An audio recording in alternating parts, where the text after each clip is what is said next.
What is the future of education for the African child? How do you help your child get better at maths? What are some other ways you can help your child with motivation? Stay tuned as we discover these topics and more through our next African Tech Champion. This is Molo Molo African Tech Stories.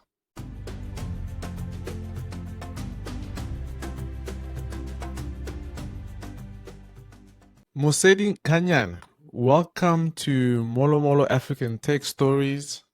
I am so happy to have you here, my man. I know we've had how many times? 3 tries, 4 tries at Maybe uh, three, at four. getting Yeah, this 4 times. at getting this thing sorted out so we can sit down and chat. But I'm really, really happy to see you. Really excited for this conversation and an important one, right? It's not just about, your history, but also what you're doing, which is an incredible story and success story. Thank So you. let's get right into it, right? Yeah, How thank you for would you? having me. Yeah, no worries. How would you introduce yourself? I always find myself being the other side, on interviews, but let's see. Um, so Moseli Nkanyane is an entrepreneur, but before he became he's an entrepreneur first. Then he is the father to beautiful teen girls. He's the husband to my amazing wife. And of course, I will still call myself a tech entrepreneur. I have got 2 years, One is still on Google Play and one not really launched it yet. Yeah, I claim to be SA #1 authority in trust-based selling. Self-taught, taught myself. And of course, I am the co-founder of Axiom Private Tutoring. I am the CEO of Axiom Private Tutoring. I would love to believe that I'm very aggressive when it comes to making my dreams come true. Yeah, I don't know what else. No, I am from Lesotho. I am from Lesotho, by the way. But now, of course, I'm here. I'm now based here in South Africa. nice. And why in the region of maths? Why maths out of all the different things that an entrepreneur can do, right? Why did you choose maths specifically? I would love to believe that math actually chose me. Because I remember even before I could really identify that I'm good at math, I remember when I was young, I would take, this, what do you call the barcodes? I would take the barcodes and memorize them. And it was kind of fun, but when I look forward, I'm like, what was I doing actually?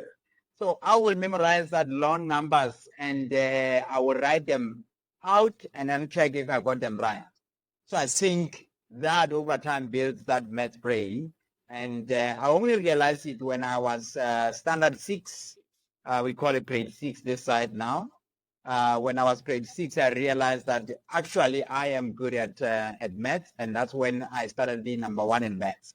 So from there, it has been, of course, other subjects as well. I was able to be top, but math was identified that that's my area to go. And of course, when I was in high school as well, I had learners that will need help, come home and need help with math. I would help them. When I was grade 11, I would help grade 10.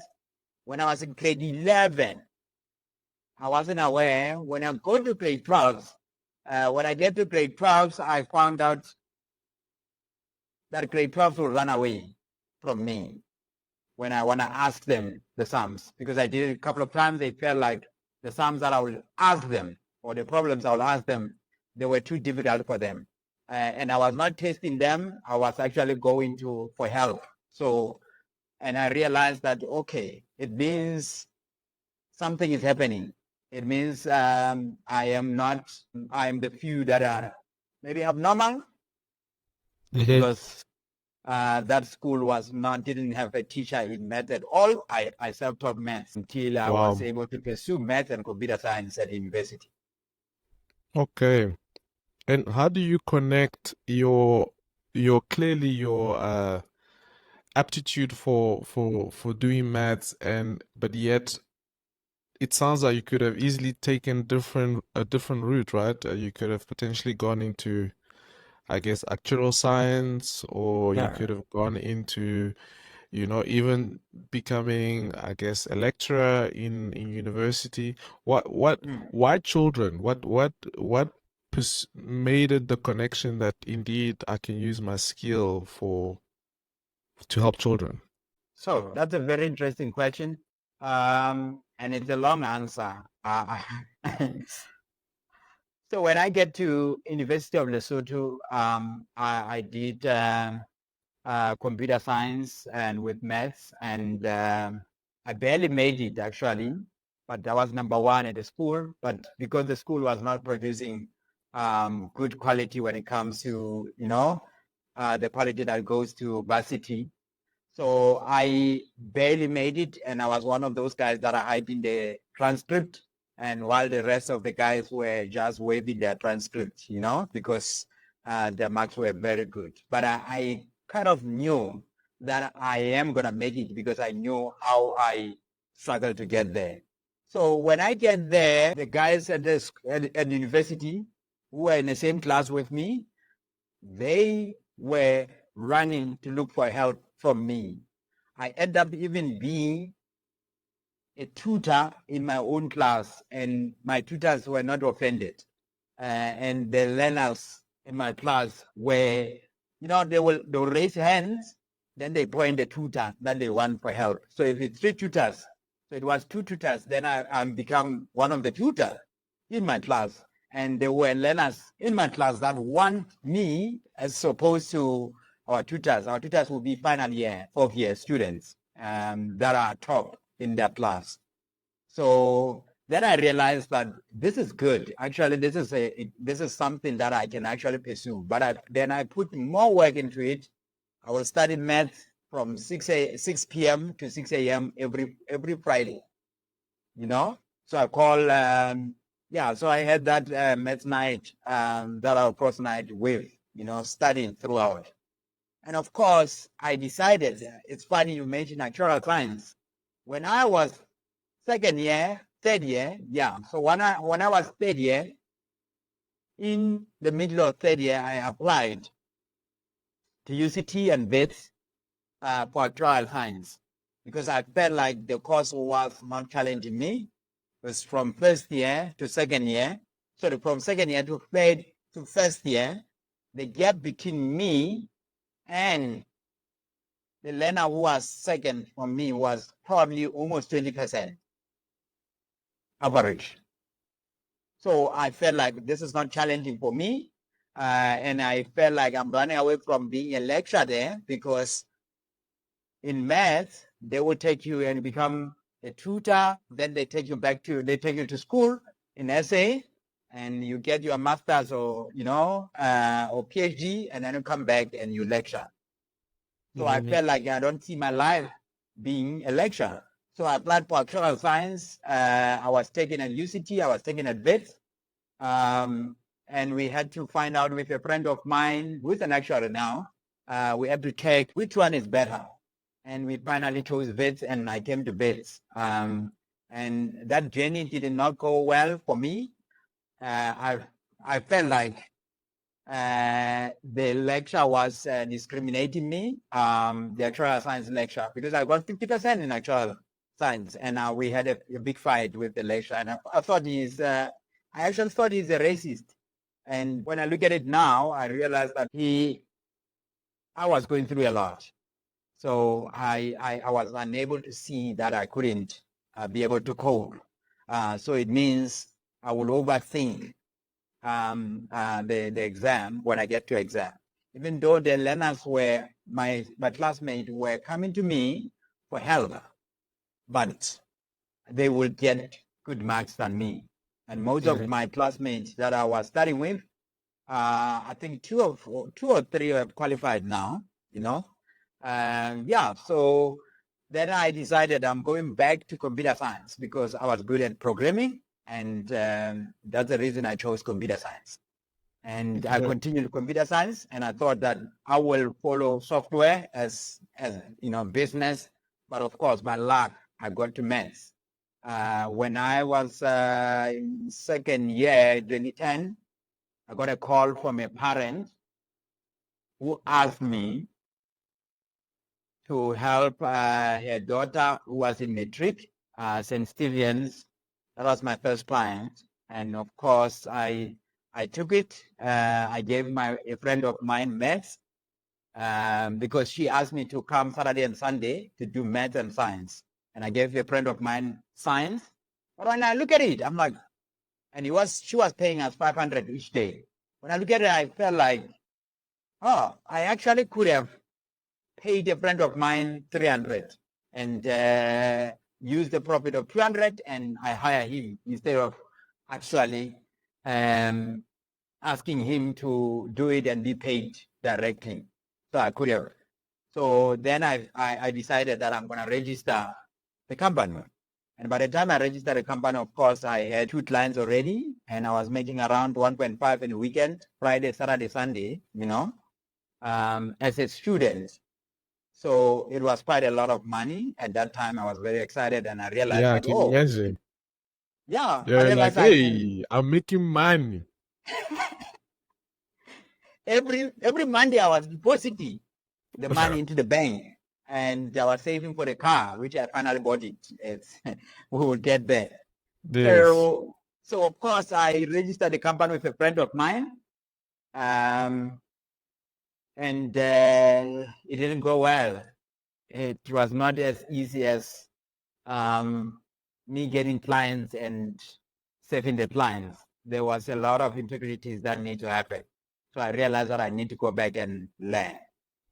Okay. So maybe I'll leave it there. No, all good. Don't, no worries. I mean, we want to know more about you, and I think that's perfectly fine.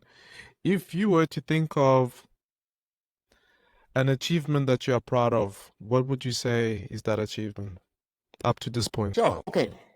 I've got 2 things that are in my mind. Um, so I will start with the one that is close to my heart, um, which will break it into different parts, but it's still the same thing.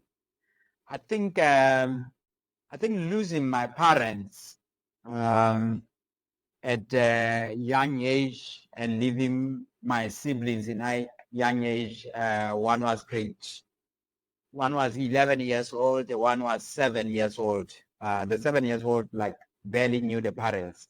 So losing both parents within, I think it was both parents, my sister and my grandmother, of which my grandmother and my mother passed on in consecutive days, just losing them and having to go on and take my siblings to school.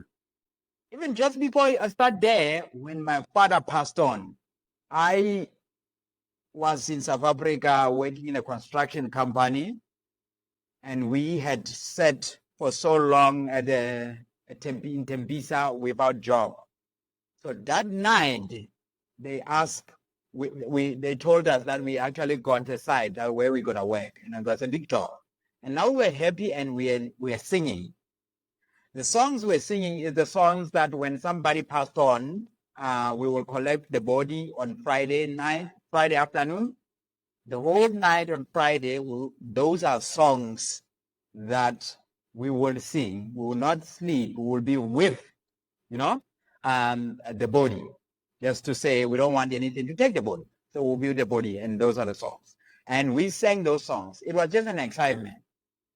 Little did I know, I don't know, but little did I know that it was the time my father was passing on. And of course, I got a message. It actually was a phone call, and they told me that my father passed on. Oh, So the reason I'm proud of that is I had to switch off and go to the job. Remember, you are mourning on the other side. there's a job now. You need money to get therein. So I switched off and I went for a job for 3 weeks.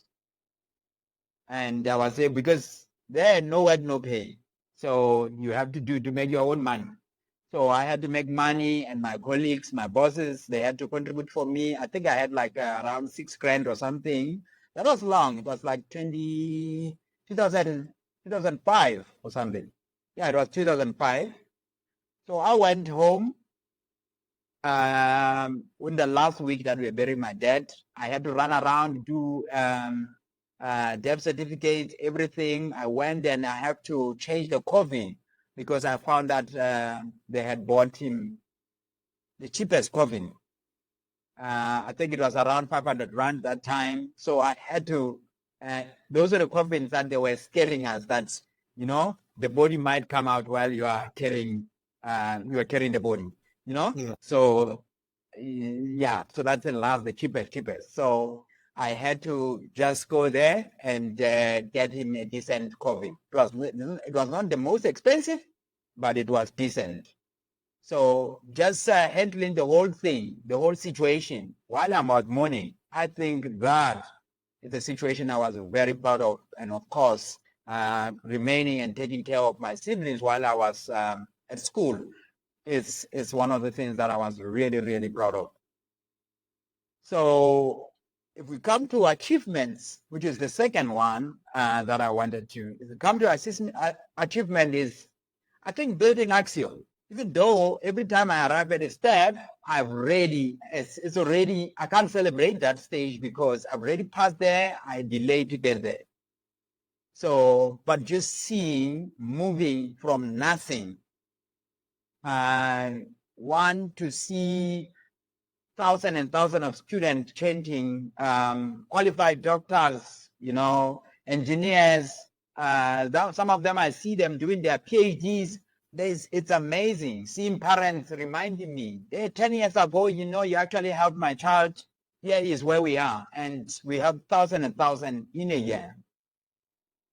Secondly, of course, the same thing, in the same range, the tutors that also help the learners, the funds that they are receiving from Axiom.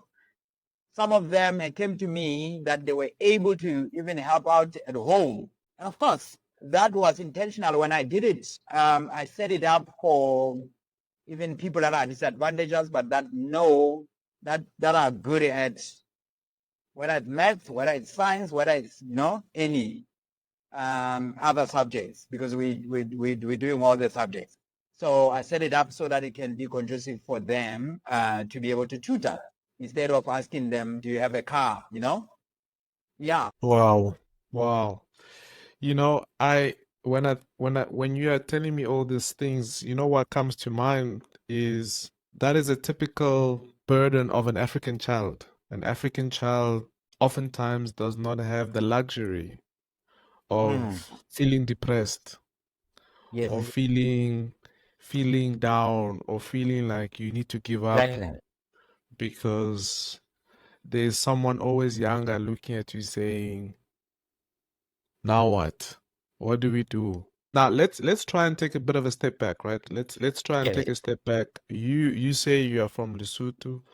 How was Lesotho growing up when you were young? How was it? How did you find it? What are some memories that you have of Lesotho? Sure. I don't even know where to start, but let me see if I can give you just a narrow story. Start from the start. So I was born in Mahaling. So Mahaling it's just inside the mountains. I don't even know why it falls under Maseru district because it's inside the mountains. Um, I was born in home hospital, at home where the neighbors are the one that helped my mother, deliver, So there was no, gynaes that help out, C-section, no, nothing. So this were mothers at home that helped my mother. And of course, the young man was born in 1984, 15 Feb. I just turned 40 now, and I was very grateful for God keeping me until. Congratulations. Thank you. Thank you this time. I think that 1984, 1989 to 1987 to 1989, I went to help, that's 1989, sorry, not 87, 1989 to 1991. I was at my grandmother's place to help them. That's my grandfather's sister. They didn't have kids, so I stayed with them. I took care of them. I was a friend to the chief there. It was an amazing time. Of course, we relocated closer to Maseru, but still village, to Tababusiu. Tababusiu is just, under the mountain. That mountain is called Tababusiu, so the area is Tababusiu. The mountain where Moshe built his nation. So Okay. just below that mountain. So that's where I relocated. We relocated to. I couldn't go to grade 1. I had to wait for my siblings to be in grade 1 because they took my older brother to grade 1 who was supposed to go to grade 4 or something. So I had to wait for them, and I started grade 1 in 1992. I was 8. I think I was 29. Yeah, so being there, I remember that I was getting everything wrong all the way until I think March or April. The first time I get something right, I think it was April, I ran. And home was just close to the school. I ran to just show my mother that finally I got something right. Yeah, I don't know how I felt when I was getting everything wrong, but I just remember the memory running and showing her that this is what I had. Yes, fast forward. The life in Lesotho while I was, you were at school, you would, after school, I will take the donkeys I'll change the donkeys, nah? So you will have a rope and you put the donkeys there with the rope that they can graze around the area. You tie them with the rope there. And of course, after school, I'll go and change them, give them water. And from there, I would take 320 liters and put them on a wheelbarrow, travel for 30 minutes to the village tap, where you will find a line because everybody is getting water in that tap, which sometimes to avoid it, you will actually go to the river. I can't believe that that's what we're doing, and take that water in the river there. It looks like it's clean, and we put it in the donkeys, we just tie them and have the 20 liters and go home, avoiding that. But I will take a wheelbarrow and go to that tap, and you'll be in a line. When it's your turn, you press no. You are Jimmy. You will be exhausted by the time that 60 liters is full. Everybody is Yeah. waiting for you. Yeah. And Yeah. of course, we'll load it, and I will take. I'll go back home. It will take me 45 minutes. When I arrive home, it's time now to prepare firewood for boiling water in the morning. While somebody else has already prepared the firewood for tonight's meal. So you have to prepare with firewood. We are cooking with this, black pots, 3 foot This.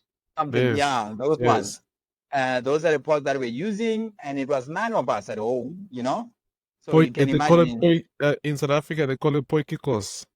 Poiki. Yes, yes, that's the one. So that's the ones that we're using, and you haven't studied, you haven't done homework. So you can just imagine, probably at that time is 9, 10. You are exhausted. Now you're still gonna study. I have to mark the cantle so that it doesn't go beyond because I'm gonna be in trouble for the cantle be beyond. I look at kids now, I'm like, parents are fighting them to study, right? For me, parents wanted marks, but they will fight me to finish a cantle to study, to say, how did you waste the cantle? So I will mark it. Once it passes the mark, I can stop. And I will wait for morning when it's light a bit and I can continue.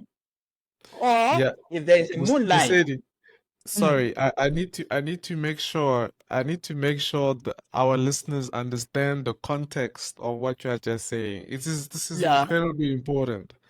So so let me correct me if I'm wrong, but basically what you are saying is that yeah, during that time, children were under pressure to do their homework by not finishing the candle that was used for lighting, right? Am exactly. I correct? You're So correct. it wasn't a case of you had your own candle for studying and then this one had his own No, candle. No. There was a candle for the house that it was allocated to you to study, but you better finish very quickly so that this candle exactly. doesn't run out. Am I correct? Exactly. It sounds like it doesn't make sense, but I didn't see it as unfair. Hmm. I didn't see it as unfair. I had to find a way, you know, how to maximize, but they needed the marks at the end of the day. Yeah, So, and you only finish everything, the chores by 9 p.m. and eat yeah, around that time. But now you still need to study. You still need to prepare for a test tomorrow, but you must make sure you don't finish the candle. But if there's moonlight, I'll open the door. I'll take a chair. No table, Baba. No table. I'll put, then I'll start lighting, start studying. yeah. That was basically. Come morning, Amazing. yeah, those are things that really prepared some of us. We didn't know to be able to be resilient to the to this level. Yeah, So yeah, you get there in the morning. In the morning, if it's your turn, you wake up very early and you prepare the fire. If you compare to somebody here now, to our kids now, all they will do, they will switch. They don't even switch off you on the geyser, they will go into the shower and they shower. But us, you still going to find a way to prepare fire. You put, you try to make sure that you light and you get like some smaller, what do you call the sticks and to light the bigger one and fire it up and you put water there, a big pot of water for everybody. And even though we're still gonna warm our food right there, no microwave, right there, no electricity, nothing. yeah. And we will take turns now. Of course, use the basket to shower, yeah, to shower. Uh, Can you explain what a bus cup is? so, a bathroom is like just like a bowl, man. But this is used, for washing hands. We will use that for actually bathing. So you will have just a little some water there, and you will kneel down, put a cloth down, and you wash your face and your half body. Then you will come into the bathroom now and wash the rest of your foot, your feet, and the rest of your body. Yeah. That's for us was bad thing. And off you go to school, you prepare for test or exam, or sometimes you don't even have shoes. It's winter, you go with no shoes, and you're fine with that. So for me, Yeah. those are memories that I remember. And how about this one? When I was in high school, I lost pen. They used to steal my pen, and parents stopped um, buying pens for me. And now there was a trouble because I need to pass as well. And now I don't have a pen. I started stealing pens, but it was naughty. It felt like it was just naughtiness by that time because I would play with you and you have your pen here by your shirt. It was a style by that time, and I take it off. If you catch me, I give it back to you. It was like, we're playing, but if I get it, you will go and ask your parents to buy you a pen because mine couldn't buy me a pen.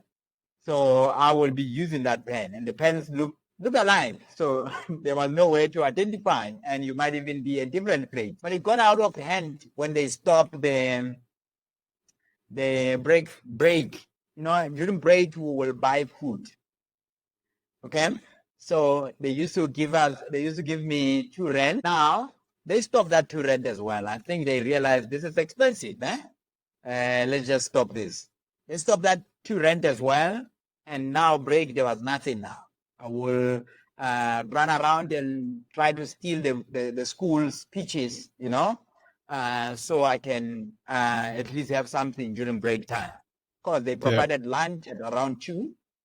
Because school in Lesotho, you are there 7:30, you leave at 4 o'clock, not 2. Wow. If there's sports, we're gonna leave 5, 6. You know. So I had to figure out how do I get money now for break. Now I can't steal money. I felt like now this is stealing. That's what I consider as stealing now. I'm like, there's no way I can steal money. I can steal peaches. I can steal pens. I felt like that was just naughtiness. I could identify the two That's that there's like, a bar. There's a bar. You can't go yeah, over. exactly. One was just naughtiness, Yeah. we're proud of it. The other one, I felt like, no way, I can't steal money. I need to find a way how to make money. And of course, events was heartbreaking. If there's an event at your own school, it's 5 rand and you can't go in.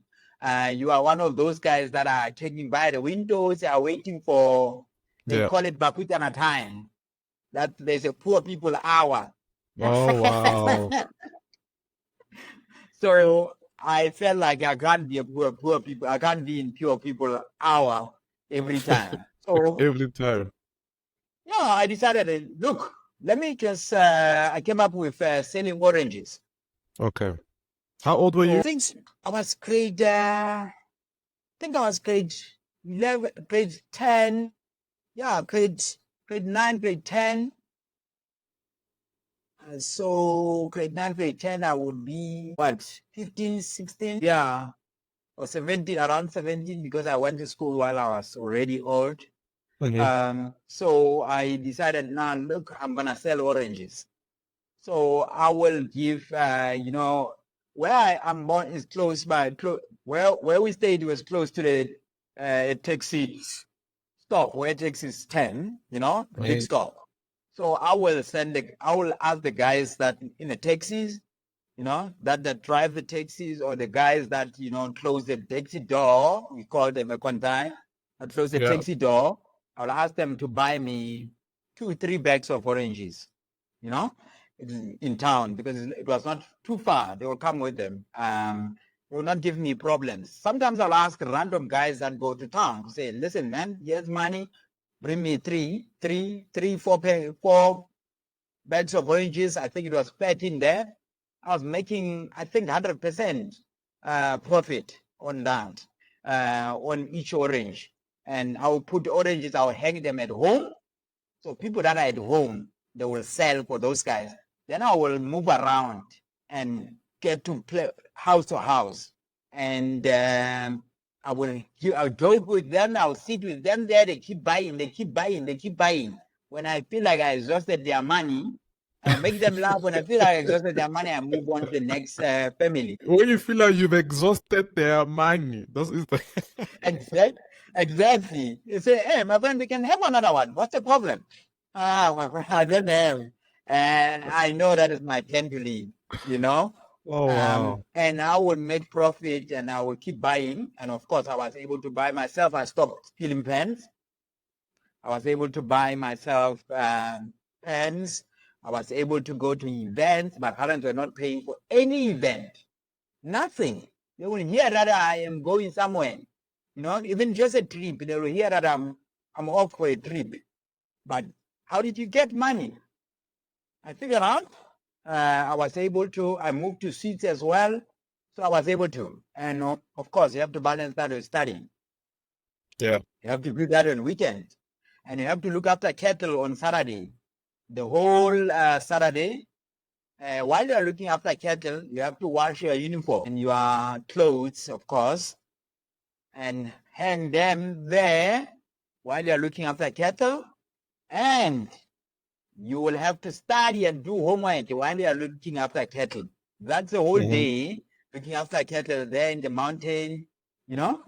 Then you will have to actually go and get vegetables, like the ones that are, wild vegetables, for food, for eating. So it means now you will take it home and they will prepare it and they will cook it.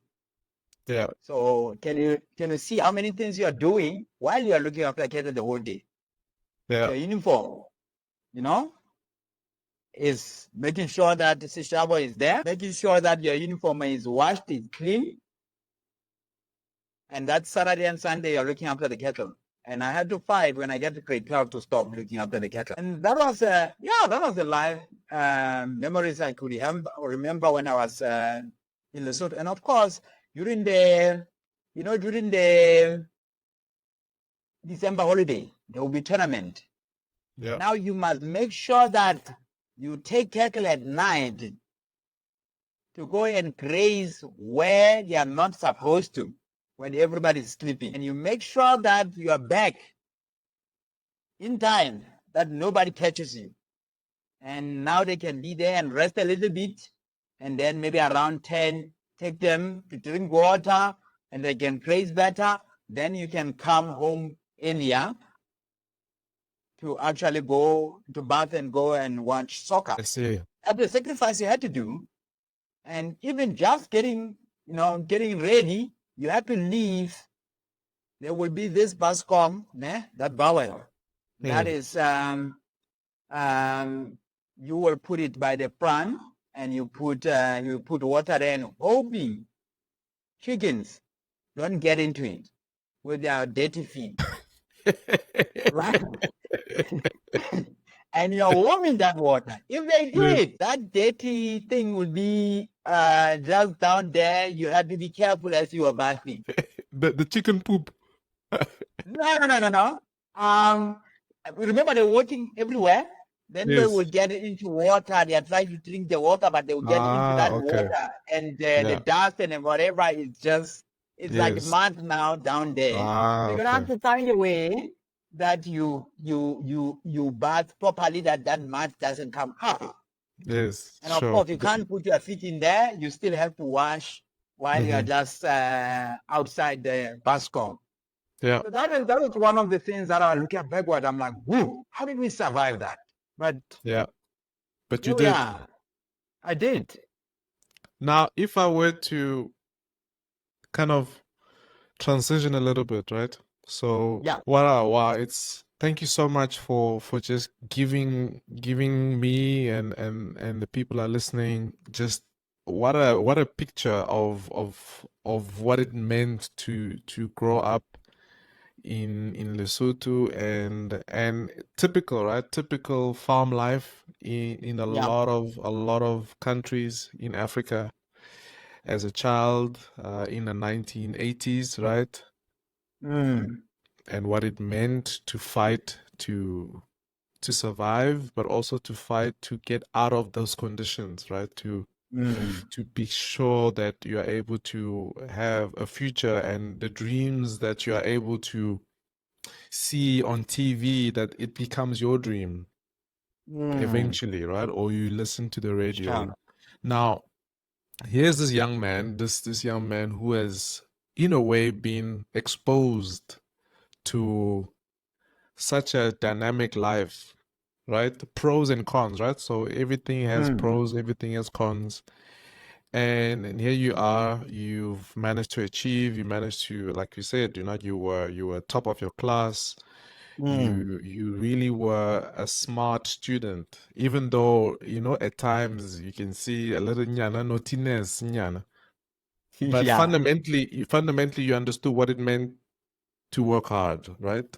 Yes. Fundamentally you understood what it Yes. meant to want to achieve something. And also you also learned what it means to just use whatever resource you have to achieve the goals that you have for yourself. Now, given all this, and you've already given a little bit snippets into your father passing away in Mm, 2005 and you having to carry on, and having to just keep going. What was it like when your mother passed away? Oh, I remember that as if it was yesterday. Look, I don't get emotional about my father than my mother. Why? Because I think our fathers teach us to be tough, guide us, advise us, and I feel like life did that and taught me to be tough in his absence. But my mother, I feel like I needed that soft part of it. um, and I was not ready for losing my mother in 2004. So when my mother was sick, I was the guy. I mean, it's seven. She had seven kids. I was the middle one. So I was number four, three older than me, three younger than me. So when my mother was sick, I was that child that wouldn't sleep in the bed with my mother. So if she needs to go to the toilet, which is outside, because she can fall as well, and we wouldn't know, I would be the guy that takes her to the toilet and open the toilet, and she's sitting, and I hold it for her and wait for her to finish. So that day, the night that she passed on, I was going to be sleeping. I was going to sleep with her. Luckily, and luckily, her sister, my aunt, her younger sister, was there. So of course, she was the one that slept with my mother. I remember that night, I was fighting with the blankets. I'm fighting with the blankets. I don't know what's happening. When I wake up, the first thing I went was to go and see my mother. I wake up to go and see my mother. When I get out of the house, it's three houses. The one with the thatch on the top. There's the one for the boys, and then of course there's a bigger one for the parents and the smaller children. When I wake up, I went straight where they were sleeping. Behold, when I get to the door, there were so many people at the door already, like people from the village. When I tried to go to say, hey, listen, I want to see my mother, they start like, no, no, no, don't come in here. I'm like, I knew that something is wrong, and I didn't know what to do. And they asked the neighbor to actually bring the van. You could count people that have got cars. When you have an older van, they call you rich. So they say, ask the neighbor, and which I love that family. Even now, we're very close. Even the children, they're very close, still in touch. And I went there. Then I returned on my way to say, why do you want a van? I was confused. They had to break the news because now I was like, I'm out of hand now. Like, why do you want? Can I see my mother? They break the news that your mother is no more. I walked there, but I couldn't believe it. I was hands-on. I walked there. I got the van. Tell him that he's no more. I could see his face as well. After that, I had to take taxis to actually go in the mountains again, because we are from the mountains that side, and you can't go there and come back. You have to go and sleep over to go and give them the news. When I get to my grandmother, that's my mom's mother, my grandmother was sick. The older relative, my uncle, they were there. I just break the news in there. My grandmother was still listening as well. It was a sad night. I slept over. The same thing started happening at night. Fighting with the blankets, fighting with the blankets. When I woke up, I went in there. Same thing. People are already there, out there. My grandmother is no more. Oh yeah. What a sad story, leadership. What a sad story. These two women were my killers. I'm sorry. This is consecutive days. So it's one, I get there at night, morning, the other one is gone.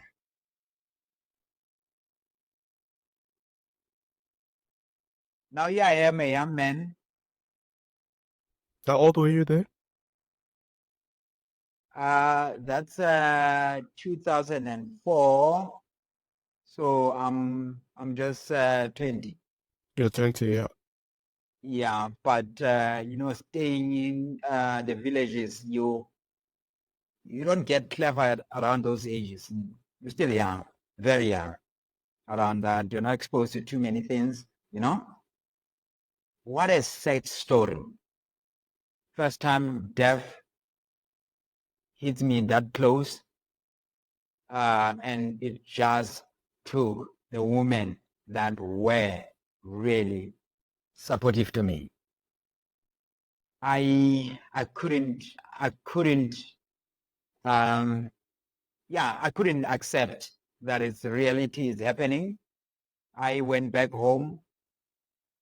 I was broken. I was already broken when I went to the mountains. Now this is double now. I went back home to give them. Now I'm sent now. Hmm. I'm now a messenger again now in my grandmother's house to actually give the news to my mother, to my family, that my grandmother as well is no more. So it was painful. How My was that? mother, Do you remember that walk back from your grandmother's place back to your place? it was terrible. I didn't want to speak to people. It was terrible. When you feel like all you want is to sleep. Yeah, it was terrible, leader. I'm in a taxi, and I know when you get by the taxi stop, you find the guys, they used to you joking and whatever. They don't have an idea that some don't have an idea that my mother just passed on yesterday. Some knows it, and they are trying to speak to me. They don't know that I'm carrying something else. It was a disaster. So of course I went back. Um, yeah, all I needed is just to prepare for the funeral. That's all I wanted to do. I'm really, yeah, it is not easy to go back to those memories. And thank you, Moseli, for being vulnerable enough to share. Yeah, it's to think of, I mean, I cannot relate at all of what you're saying. I'm sure a lot of people who are listening and watching this cannot relate at all. Never mind Yeah, losing your and obviously from an African perspective, a lot of people don't understand. But from an African perspective, the mother is everything. yeah, She's absolutely, without question, the center of everything. And on top of exactly. that, if she's not the one, the grandmother is Yes, the one yes, who is yeah, taking that role even more so. yeah, And to hear that two of the people that carried you emotionally passed on 24 hours, if not even 24 hours between each less other, than probably. is really I don't have any words. Now let's Yeah, that let's one. just try. Let's just try and put a picture a little bit of what happened over the next few years, because if I understand correctly, over the next few years from there, you took charge of your siblings, right? You Yeah, basically were the one who now was in a way the leader of the family, even though you had older siblings. Is that how did that yeah. work? Um, I was always driven, leader. I was always driven. So when I lost after I lost my mother, my dad also. My dad was working in the mines, and he will come once a month or every other month. I think it changed and become every other month. So the other month he will send money, you know. The other month he will be there. He will be at home. So it means we stayed with my mother the whole time. And My dad, at that time, he didn't have like, I think he was just in construction. He had contract at that time. So he was no longer in the mines, it was still the mines, but it was, I don't know how it was classified. It was earning lesser now. It was no longer, your permanent maybe position kind of. And of course it finished and he was sick as well. He was very sick, so I actually had to go back. So I was working in the construction. So I have to go to the construction and build here in South Africa. Build with stones. We'll cover the houses with stones. We build a lot of golf club houses, states. We covered it with stones. Yeah, so that's why I ended being in construction. Just And by the way, I would, this is now before you are going to university, right? If I'm not mistaken. yes, I took the gap year. Yeah, carry on. And yeah, I took 2 years gap year. So I am now working in construction. People I'm with, people from home, but that didn't go to school at all. I was the guy who translate English and whatever for them. Now I was sending money home now for my dad to go to hospital. I end up having to ask at the shop for him to take an account, and he will take anything that he wants, and I will come and pay. They will just Yeah. count for me. I'll come and pay that, and I send him money. I make sure I take care of him. But what broke my heart at around that time was when I got home, I found that my father hasn't bathed for, I think, over a week or something, or 2 weeks, something like that. My siblings were there, and they were saying, no, he fights him. He fights them. I was very, very upset. And that was my first time watching my dad. Yeah. You can just imagine.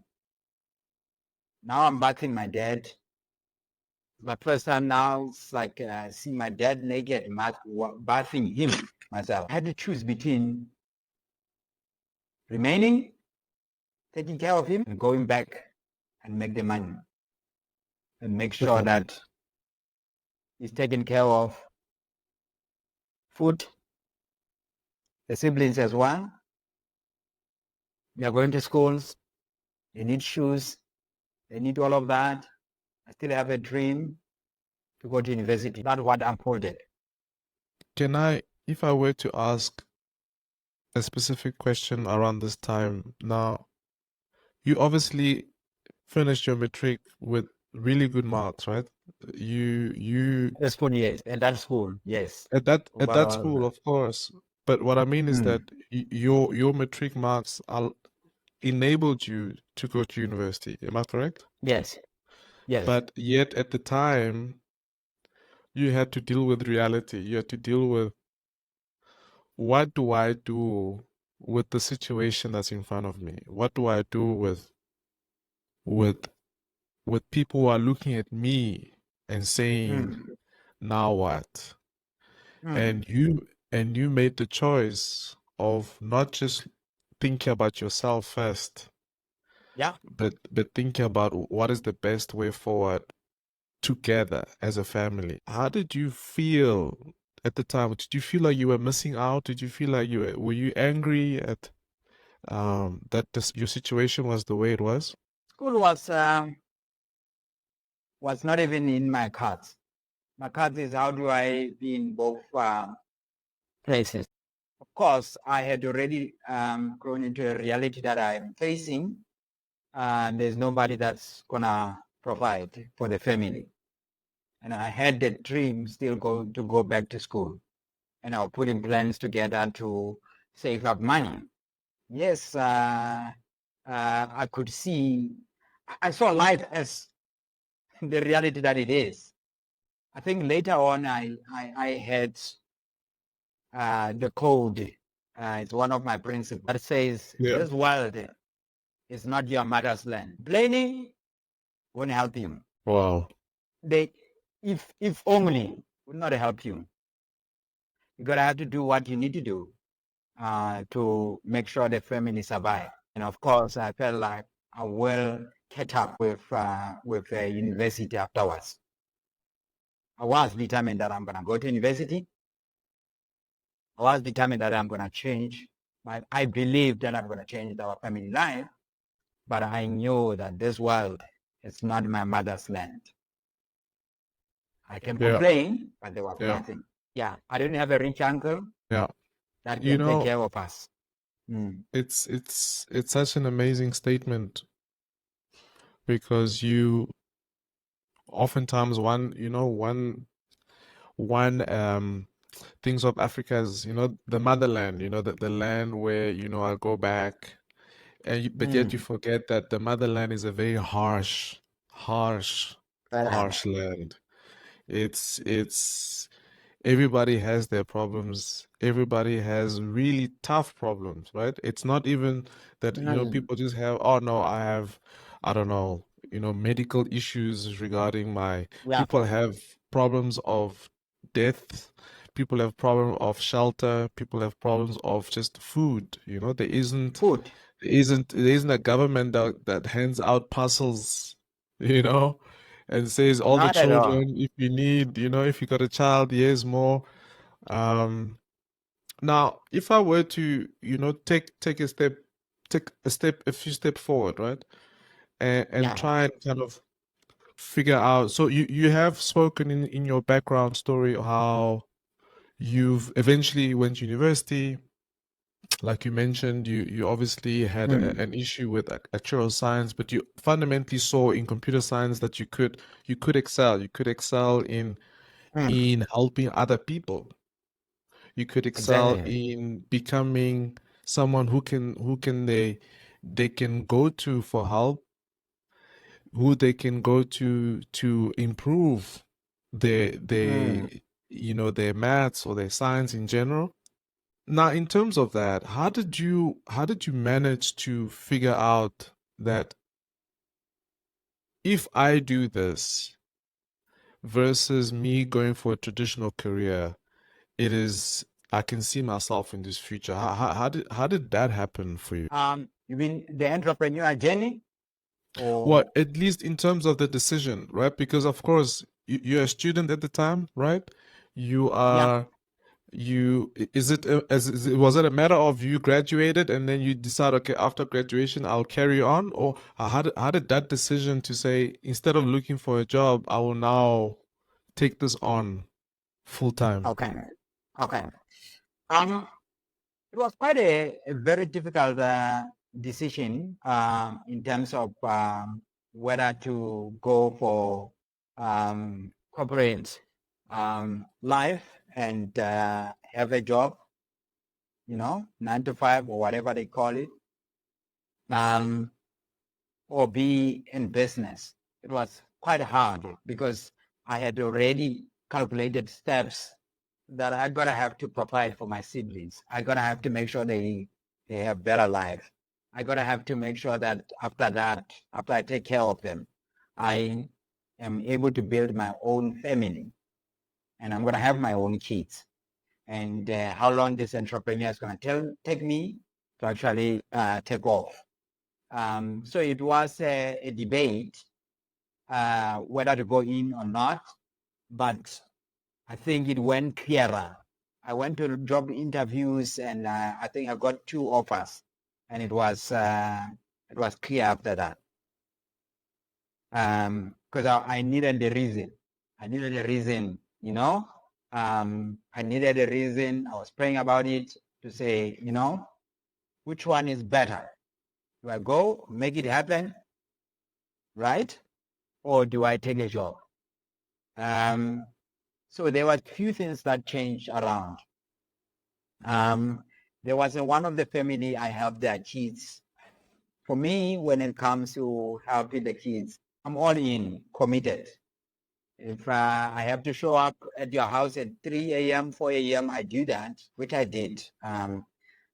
So there was this family um, that decided they hand over a BMW car to me.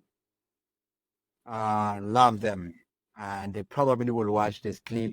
The Jacobs family, they are very close to my heart.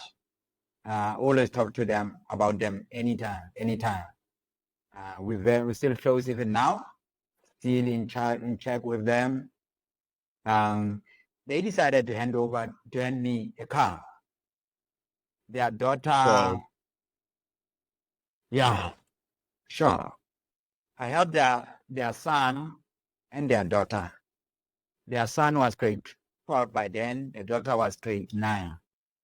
And of course, I was left to continue with the daughter. The daughter was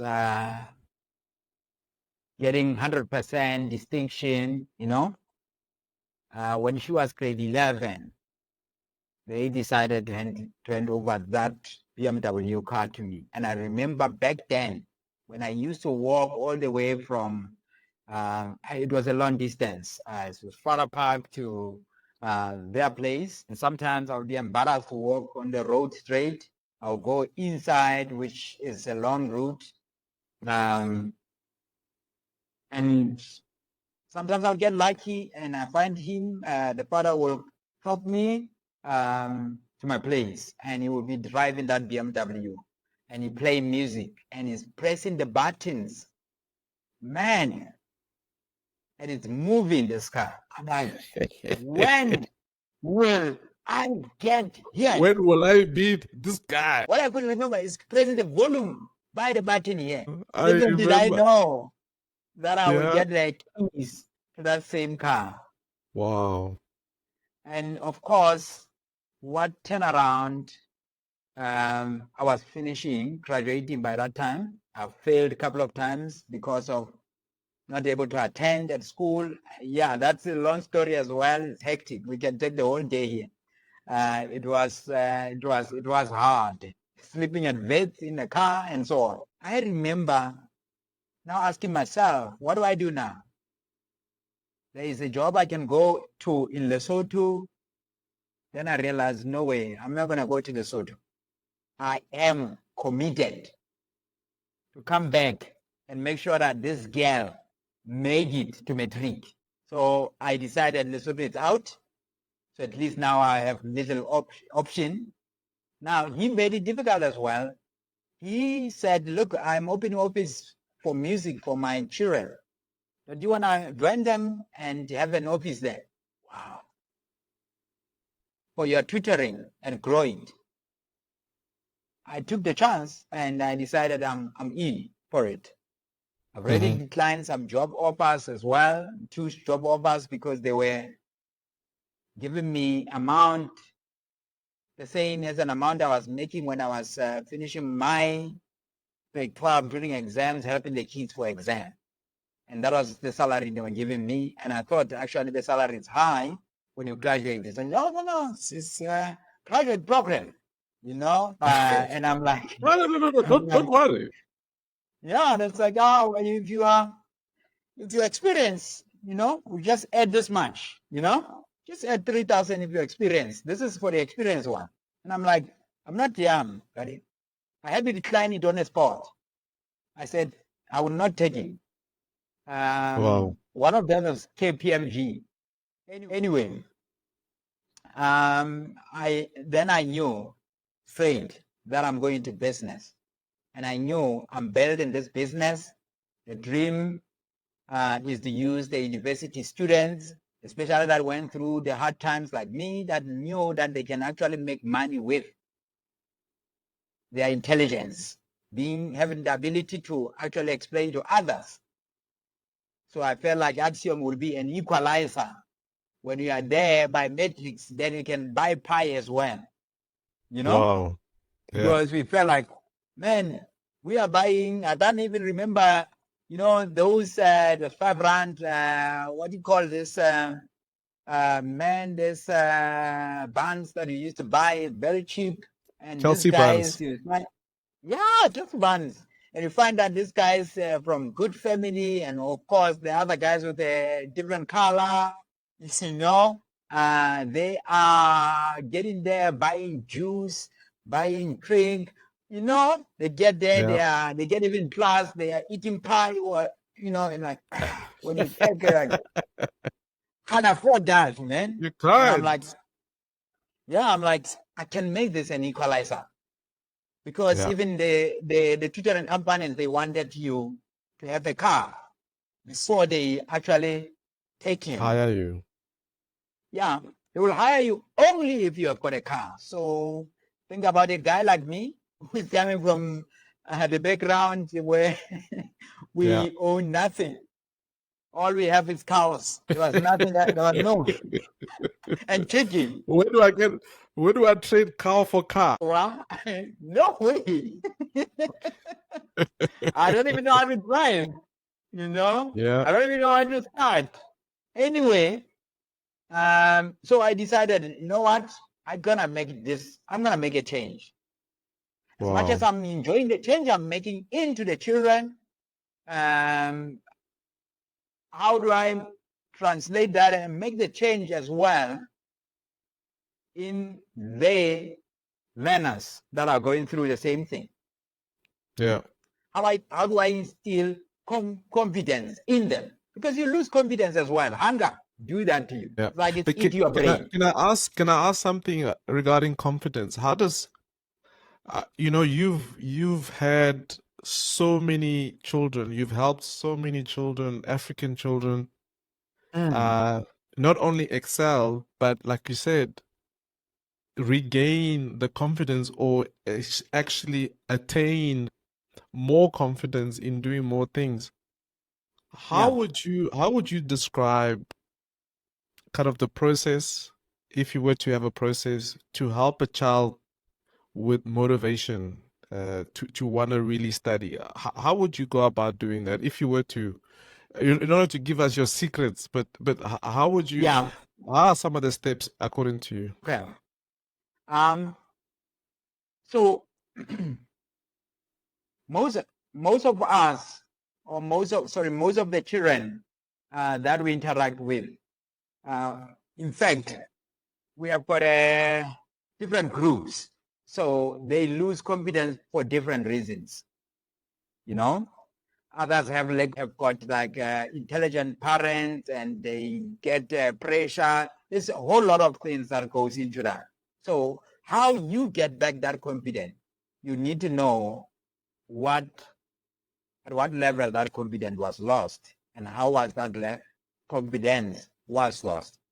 Then you can regain the confidence based on exactly what caused lost the confidence. But all of it is eventually the learner, one doesn't fall behind and doesn't want to learn more. And they don't want to put more effort because they don't know this, and they lost it. They lost the confidence in it. Now, first, if it's a child that didn't have lacked a better teacher, let's say, or did not understand the teacher, I think the first is to make the concept easy. And as you make the concept easier, you also respect them. Talk to them like they are somebody. And because they are somebody, don't talk down against them, and celebrate when they are enjoying, or when they are able to hit that goal. Celebrate with them. And once you celebrate with them, you will see a little smile. Guess what? What happened?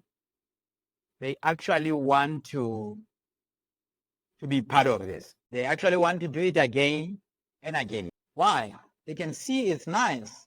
They can see you respect it. Remember, they respect you by making the concept easier. And of course, apart from that, motivation is there. But I always say to people, motivation is energy drink. Monster. Play. It comes, you take you up and down again. So you give them a reason to push. But every child is different. The reason is different. Communicating pain to them is different. Like, if you don't do this, what is potential pain that you can have? In a very nice way. And of course, once the learner pick up the potential pain, and that they have potential to change things around, they are gone. They don't Wow. respond the same way, but others respond very quickly. Others take a little bit of a time. Wow, that is a lot, my man, that we can break down. But I'm It so is. grateful. I'm so grateful that you've given me and those who are listening just a snippet of what it means, because I think everybody, if you're a parent, if you are yourself, right? If you're at school, those who will be watching this who are still at university or in high school, confidence is such a big thing. It is, but yet, like you said, right? Confidence is not always lost in the same way for every child. And every Exactly. child can regain the confidence in different ways. And what you've basically, if I can summarize, you are basically saying you need to get to know that child. You need to get to know, Exactly. spend the time with that child, speak to that child like he or she matters, right? And only Exactly. through that can you really push through. No, thanks, Moseli. I have another kind of, I want to pick your brain on kind of the Okay. concept of maths, right? Maths is Yeah. it can be such a frustrating concept at all the levels that you have to learn it, right? I mean, from, my son from Samson's age all the way to an Yeah. 18 and beyond, right? A graduate level where you get to Yeah. learn all sorts of maths, calculus, algebra, and so forth. What are some of the skills that one needs to have in order to help someone get better at maths? What are some of the things that one needs to fundamentally have? If you don't have these things, you really cannot help someone get better at maths. What would you say? I think one of the things that's very, very important, or the major ingredients in you helping the learner, would be patience. Because once you grab the math, it can be so frustrating when you see the person lacking the concept and taking long to actually get the concept. You gotta have to be patient, and if they don't get it, you gotta have to understand it's you, it's not them. You gotta repeat it again. If they don't get it, you're gonna have to understand it's you, it's not them. Because every child, every way you can build them from beginning to the end. If they lost the concept, you can go back. It's a matter of time and build them. So patience would be important in that.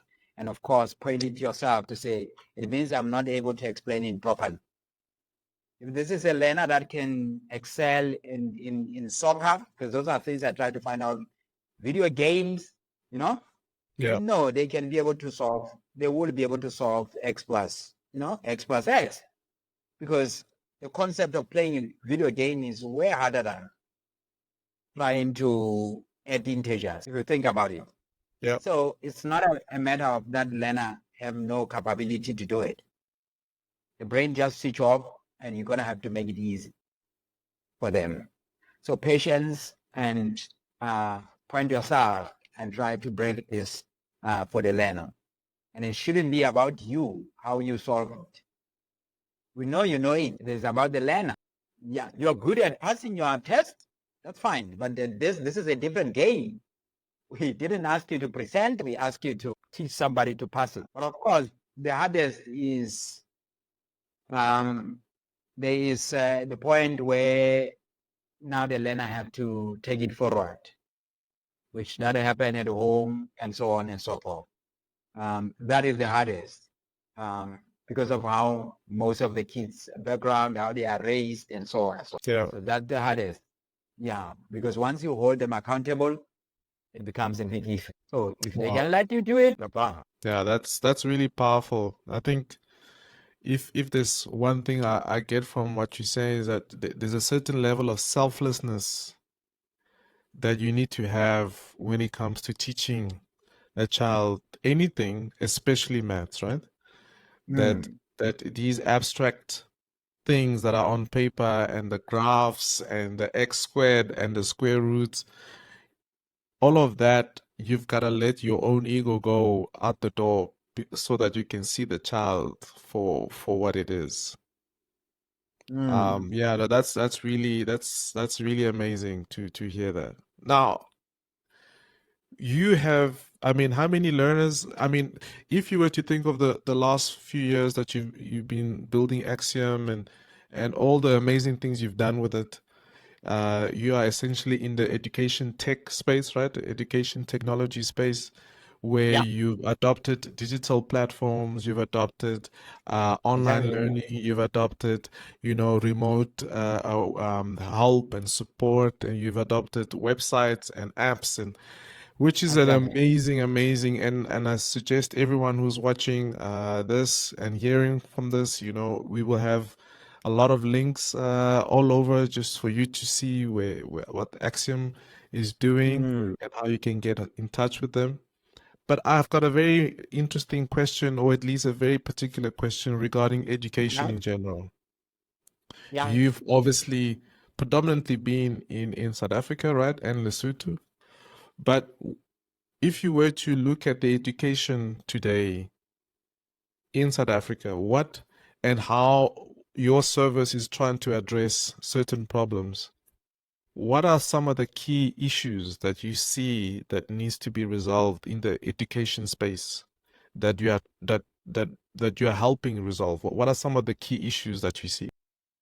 There is something that is very important, that is very close to my heart.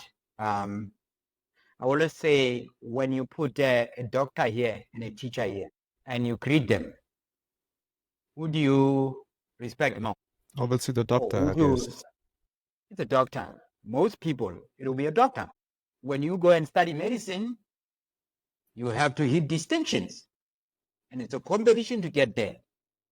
They get paid a lot, well, more than a teacher, at least. Now, what happened in the teacher?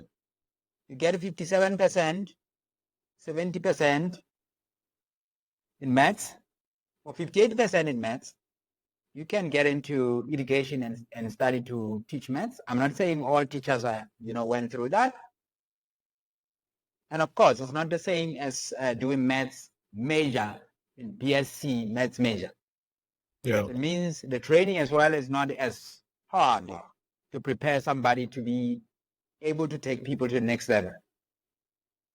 Now, when that happens, we end up having more people not going to teach him because they could not get into other courses. We end up losing people that would love to be in teaching but cannot handle less money. And of course, everybody, people want to be respected. Most people want to be respected. Yeah. So, yeah, people don't want to go into something, a career that they feel like it's not respected. And of course, salary is also not great. And that's what you receive in overall as well. That's on the teacher side. Then come to the parent side. There's a lot of contributors that are there. So, internet have brought so many distractions to kids, to the point that kids are not able to pass even maths. And there are alternatives now. There's math lead, and of course, government has introduced that. I'm sure they looked at different areas, but I feel like it had become an escape as well. Um, Sometimes for school to achieve 100%, they push the kids as well straight to that math lead. So there's a whole lot of dynamics when it comes to education. So you cannot change it empty-handed. So we are trying to address this. We are trying to build something that a teacher or a tutor must be respected. And what we're trying to do, we're trying to get, motivated, driven individuals to come and be tutors and earn the same amount of salary as their peers who is working at ESCOM as an engineer. So we're trying to Wow. push it to that level.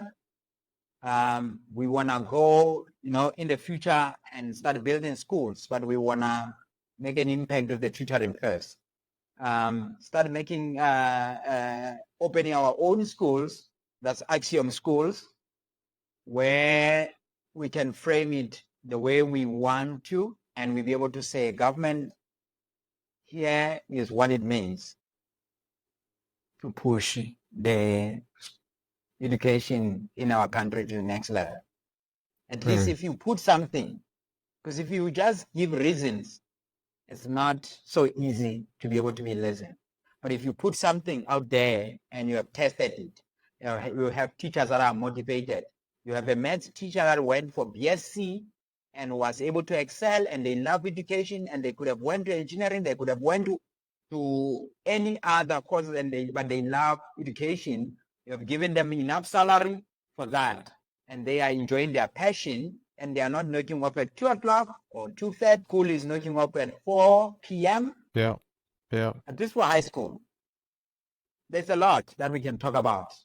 I can When in, imagine. I can imagine. And I think it's a very important conversation to have, which I'm hoping we can get into more details in maybe another episode, because I do think it really needs a separate discussion, just the state of education, but also what are some of the things that technology that we can do and that you are doing, right? And I would like to get deeper into it. I know this podcast was really just to inspire people about your story, just yeah, how amazing it has been. Now, if I were to ask a final question, yeah, which I'm trying to connect all the dots, thinking about the hardships you went through. yeah, You are now a husband. I was at your wedding. We danced. yeah, You are yeah, now an amazing father of two twin girls. But unfortunately, your mom is not here. yeah. Your dad is not here. Mm. Um, your grandmother is not here. Mm. And my What sister. and your sister is not here. What motivates you to look at other people's children, to look at other people's Mm. problems Mm. and say, this is my problem. This is this Mm. is my problem. Even though Mm.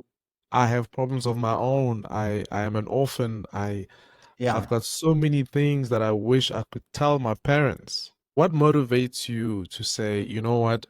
I want to take care of the African child. I want to see a better future for the African child. What would you say motivates you fundamentally to wake up and do all these extraordinary things you're doing?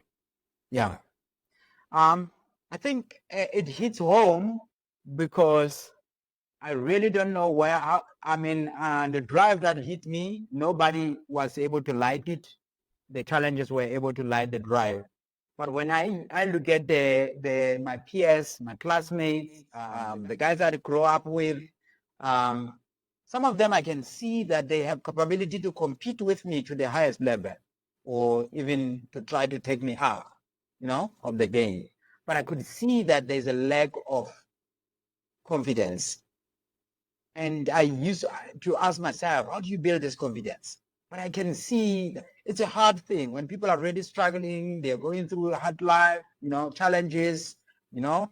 Even if they didn't grow up poor, the parents leave them, and they are not able to people's children, and just see parents also struggling to even focus at work. And some parents will call me crying, just with a child failing, you know, just a child going through that hard life, mental, and we're not the same. Some are stronger, some can go through that, some can't go through that. And I feel like this is a pain I wouldn't want others to go through. Though I went from to a different pain, I felt like this is a pain that close to my heart. If one can be capable, then they can be able to move forward in their life. And of Wow. course, later on, when I started hiring people, I realized that we are having a lot of incompetence. And it sounds like we are harsh when we expect people to actually perform. And we decided that we're going to have to build competent adults. And for me, it's my goal to building a competent adult. And of course, I want to write a book even on that, just breaking on that, building a competent adult. because then our world can be better. We can have crime reduced, you know. It's just pain to see men killing women. Some of them is just this frustration of this stuff, and they go through this, but they don't have competency to be able to grow and upskill themselves and be able to make life better for themselves and their loved ones. So there's a whole lot. There's a whole lot when it comes to that competency, and that's why we tackle it even in varsity, because that guy with adversity that we put him, you got 100% in maths, and now they are battling. Now this is varsity. Now they're battling to actually pay some bills. They're battling even to just get a haircut. You know, just get a proper jacket or shoe. That's how the journey to compete and adult, so that our country can be better and better state. What amazing final words, Moseli. This episode has been such an amazing therapy for me just to hear you, my man. Thank you. To hear your story, to hear your vision, to hear your drive, to hear how someone who has gone through incredible pain is now making its mission to ensure that other people's pain through their children is your mission to really relieve them of that pain. I can't think of a better mission and Mm. vision for the African child, for the African Yeah. economy in general in different countries to other than upskilling its children, upskilling the children to become more competent, and that for Mm. me is such an amazing mission that you have, my man. I just let you know that we are all inspired by Mm. you. Thank you We so we much, leader. we look at you. We say thank you so much. So thank you so much again for coming, Moseli. And there you have it, an incredible tech champion in Moseli Nkanyane, who has made it his mission to alleviate other people's pain, even though he has gone through so much. He has seen so many things. He has been driven in so many ways, and we are grateful for this past episode. Thank you so much for watching, for listening to this podcast. Thank you for all those who have given me so much feedback. Please subscribe in all the different platforms that we have through audio or for video.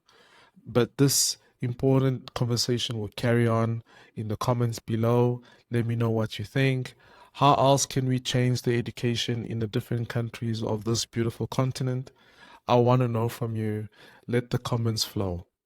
Thank you so much for watching. This is Molo Molo African Tech Stories, where we discover the fascinating stories of African tech champions that are shaping the future of the African continent. Thank you so much. This is Bolan Kantoe. Until next time, ciao.